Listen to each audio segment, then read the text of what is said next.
Have you ever wondered what every singer wished they knew when they first got started? In this video, I'm going to share with you the 7 things I wish I had known 25 years ago when I started singing. My name is Renee Delascavage. I am a voice coach. I have been a voice coach for over 25 years, and I'm going to give you my countdown starting with number 7.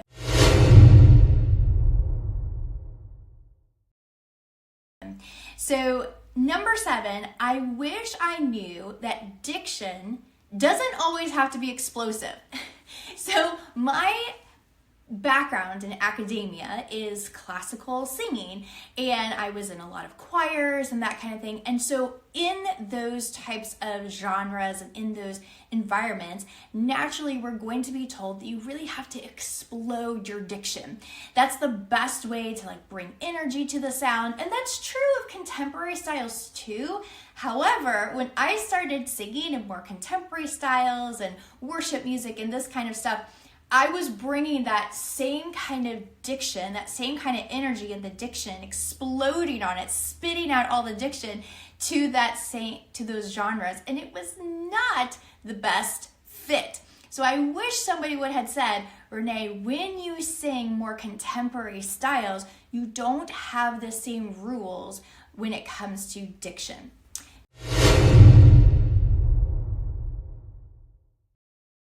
Number 6, the audience doesn't know what the audience doesn't know.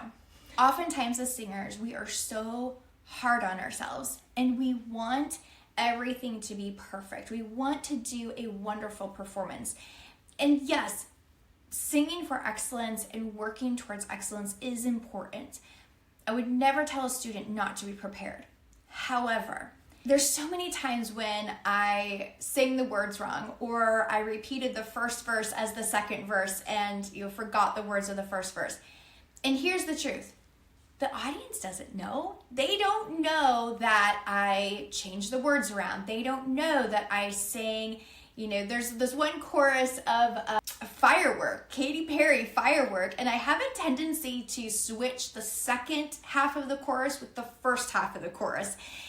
The audience doesn't know. Maybe somebody has all the words memorized, but if you sing and you perform with confidence, the audience is going to feel at ease. They're going to enjoy your performance. So don't worry so much about if you mess up the words and that kind of thing. And I'll tell you another story. I had a high school student, Grant. And Grant, he was a very busy student, and he had a song. It was Walking in a Winter Wonderland. And he was doing this at our holiday recital, and he totally forgot the words, and he hammed it up and just started singing ba ba ba ba ba ba ba ba ba. The audience loved it. I think he stole the show, even though he completely forgot his words for half of the song, but because he had fun with it, the audience was at ease and they had fun watching him. So keep in mind that the audience doesn't know what the audience doesn't know.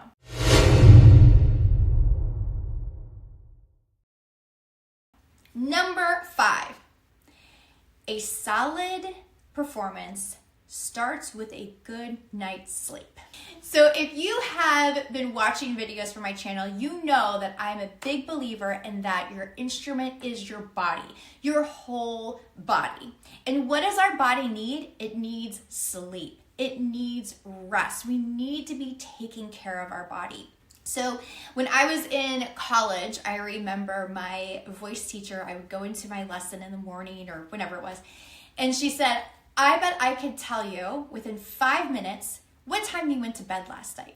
It was always later than I should, right? So I would start singing and she would get it. She would know exactly what time I got to bed the night before and how much sleep I got just based on how my voice sounded.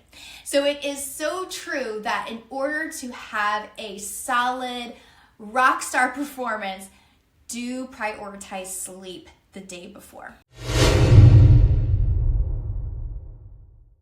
Number 4, loud and soft is not the only way to vary the intensity. Most of the time, this is what we think about. If we want something to be more intense, we want that, that big bridge, that big chorus, we think about singing it loud. And then when we're singing the verses or something that's a little bit more subdued, we'll sing it soft. But there are other ways to change the intensity. And as I've gotten older and I'm a more experienced singer, I've been playing with these more, and it really adds so much to my performance, and it adds so much musically. So the other two ways that I have been exploring is, first of all, your tone. So I love using a breathy tone, like especially in those verses or as like the chorus is kind of fading out. And it just really brings in this expression that you don't get when you're using your full tone, even if you're singing your full tone softly. So that's one way that I vary the intensity. Another way is how long you're holding the notes out. So in those verses, when I'm really wanting to keep that intensity low so that later on it will be more powerful, I'll let those notes kind of fall off a little bit sooner. I won't hold those words out quite as long so that later on in the song, when I am holding the words out, it will be more striking. It will be more powerful. So that's something else I wish I knew 25 years ago when I started singing.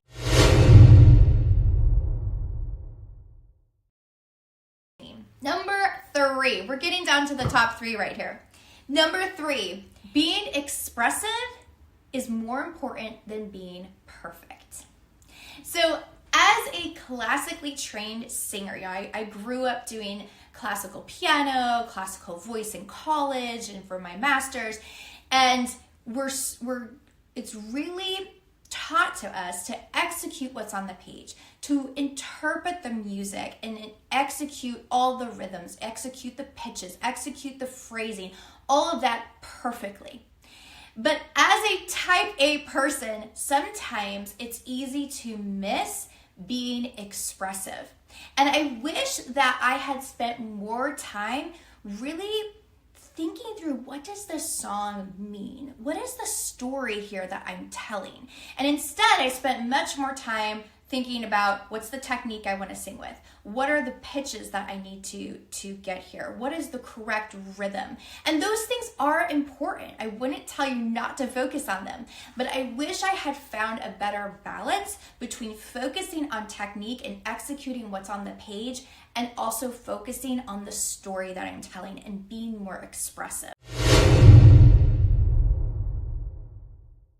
Number 2, focus on the story you're telling and not on when people are thinking of you.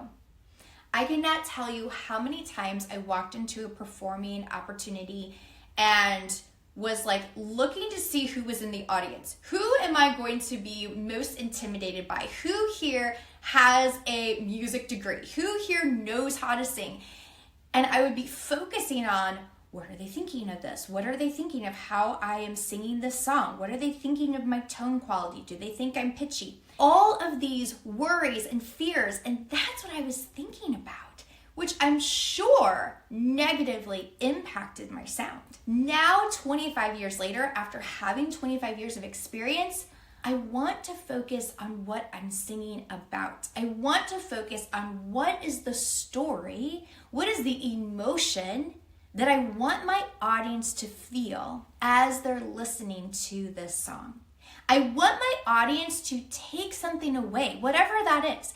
Am I singing something that's just going to make them feel happier? Am I singing something that is going to help them remember someone? Maybe this is a memorial service. Am I singing something that is going to point them to worshiping God? Like, I really want to focus on, what is the story? What is the goal of this particular song, rather than what are they thinking of me?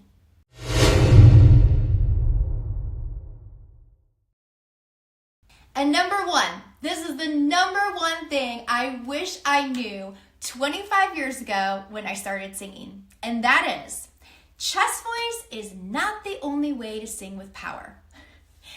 I cannot tell you for how many years I would just take that chest voice and just move it higher and higher and higher and push in that chest voice to get power.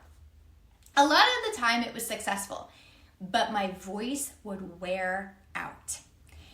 Lately, in the past few years, I have been exploring creating more resonance, creating amplification for my voice by using resonance and particularly mixing my chest voice and head voice. And this has done wonders. I'm able to sing through a 3-hour gig without having vocal fatigue. So this is something I'm so grateful that I know about now, and I wish I would have known about 25 years ago. It would have saved me a lot of hoarseness. It would have saved me a lot of vocal fatigue.